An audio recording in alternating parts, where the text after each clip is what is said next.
মেয়ের বাবাকে দেখলাম কেঁদে কেঁদে বলছে আমি 7টি বছর আমার বুকে নিয়ে তাকে ঘুমিয়েছি, কিভাবে আমার রাত কাটবে। পিতা ক্ষোভে দুঃখে বলছে আমি বিচার চাই না, বিচার হবে না, আপনারা বিচার করতে পারবেন না।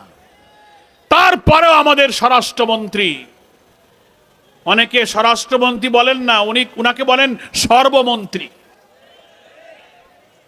এত মানুষ কান্দে, এত মানুষের বিবেক জাগ্রত হয়, স্বরাষ্ট্রমন্ত্রীর বিবেক জাগ্রত হয় নাই। পৃথিবীর বিভিন্ন সভ্য দেশে, উন্নত দেশে, গণতান্ত্রিক দেশে আমরা দেখেছি রেল দুর্ঘটনা হলে রেলমন্ত্রী পদত্যাগ করে, দুর্নীতির অভিযোগে অভিযুক্ত হলে উন্নত দেশের মন্ত্রীরা পদত্যাগ করে প্রাইম মিনিস্টার ক্ষমতা ছেড়ে দেয়। স্বরাষ্ট্রমন্ত্রী আপনার সন্তান, আপনার পরিবারের এরকম চেহারার বাচ্চাদের চেহারা কি আপনার মনে পড়ে না?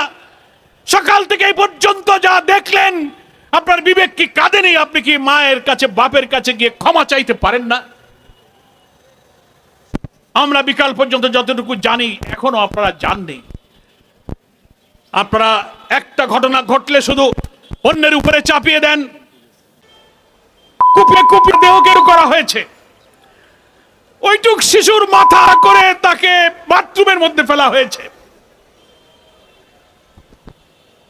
আজকে আমরা মানবতা, গোটা জাতি, গোটা দেশ আজকে আমরা লজ্জিত, ব্যথিত।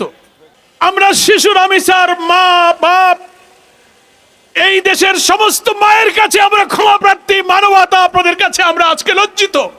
আমরা যারা রাজনীতি করি, সমাজ, দেশ, সভ্যতার দায়িত্ব নিয়ে মানুষের কল্যাণের জন্য যারা রাজনীতি আর আদর্শের কথা বলি, তাদের সামনে এত অমানবিক, এত ঘৃণ্য, এত পৈশাচিক দৃশ্য, আমাদের বিবেক ক্ষতবিক্ষত হয়ে যাচ্ছে। হ্যাঁ, আমরা এটা স্বীকার করি।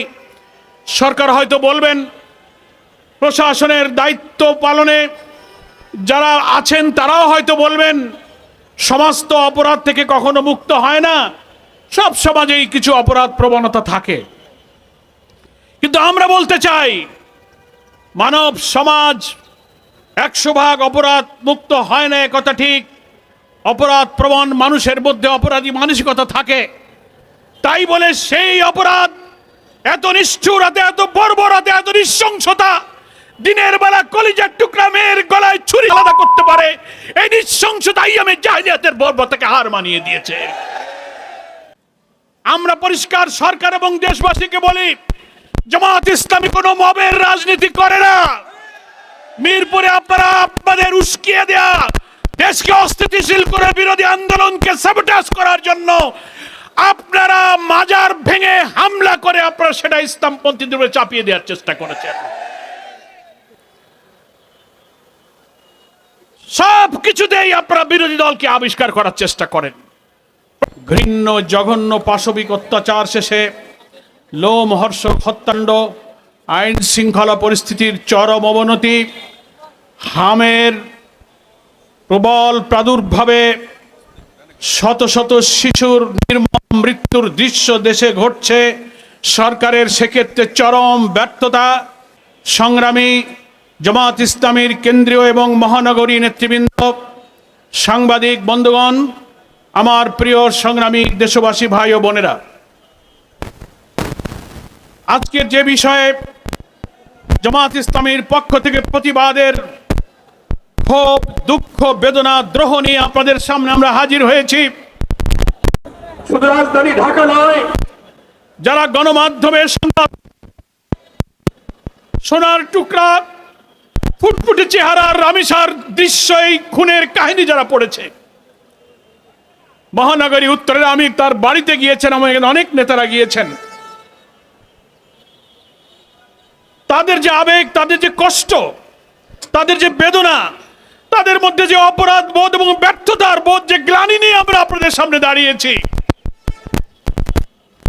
সেই ব্যথা বেদনা ভাষায় প্রকাশ করার ক্ষমতা আমরা যেন হারিয়ে ফেলছি। সংগ্রামী দেশবাসী, কি নিষ্ঠুর, নৃশংসভাবে হত্যা করা হয়েছে। গণমাধ্যম কর্মীরা বলছেন মেয়েটি কেবল 1 থেকে ক্লাস 2-তে উঠেছে, 7 বছরের মতো বয়স হবে। মেয়ের বাবাকে দেখলাম কেঁদে কেঁদে বলছে আমি 7টি বছর আমার বুকে নিয়ে তাকে ঘুমিয়েছি, কিভাবে আমার রাত কাটবে? ওইটুক শিশুর মাথা করে তাকে বাথরুমের মধ্যে ফেলা হয়েছে। আজকে আমরা মানবতা, গোটা জাতি, গোটা দেশ আজকে আমরা লজ্জিত, ব্যথিত।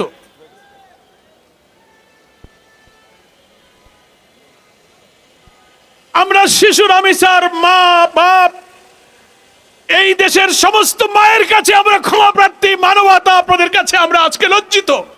আমরা যারা রাজনীতি করি, সমাজ, দেশ, সভ্যতার দায়িত্ব নিয়ে মানুষের কল্যাণের জন্য যারা রাজনীতি আর আদর্শের কথা বলি, তাদের সামনে এত অমানবিক, এত ঘৃণ্য, এত পৈশাচিক দৃশ্য, আমাদের বিবেক ক্ষতবিক্ষত হয়ে যাচ্ছে। হ্যাঁ, আমরা এটা স্বীকার করি। সরকার হয়তো বলবেন, প্রশাসনের দায়িত্ব পালনে যারা আছেন তারাও হয়তো বলবেন, সমাজ তো অপরাধ থেকে কখনো মুক্ত হয় না, সব সমাজেই কিছু অপরাধ প্রবণতা থাকে। কিন্তু আমরা বলতে চাই, মানব সমাজ 100% অপরাধ মুক্ত হয় না, একথা ঠিক। অপরাধ প্রবণ মানুষের মধ্যে অপরাধী মানসিকতা থাকে।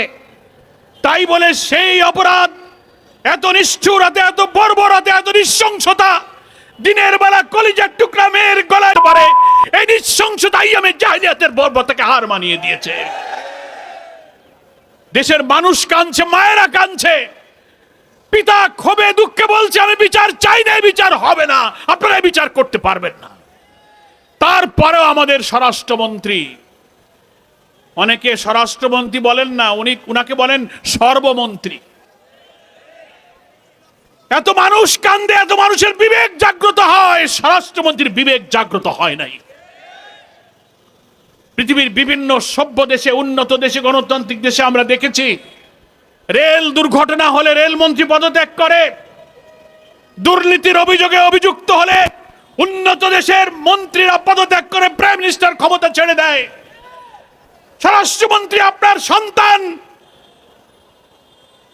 আপনার পরিবারের এরকম চেহারার বাচ্চাদের চেহারা কি আপনার মনে পড়ে না?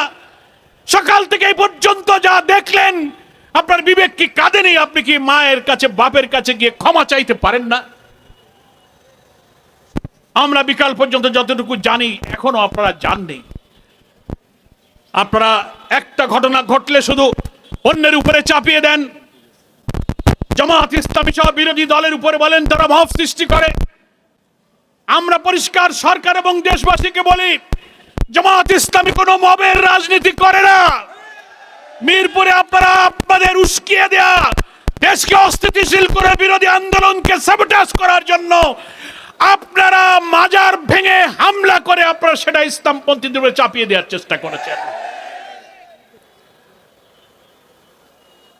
সব কিছুতেই আপনারা বিরোধী দলকে আবিষ্কার করার চেষ্টা করেন।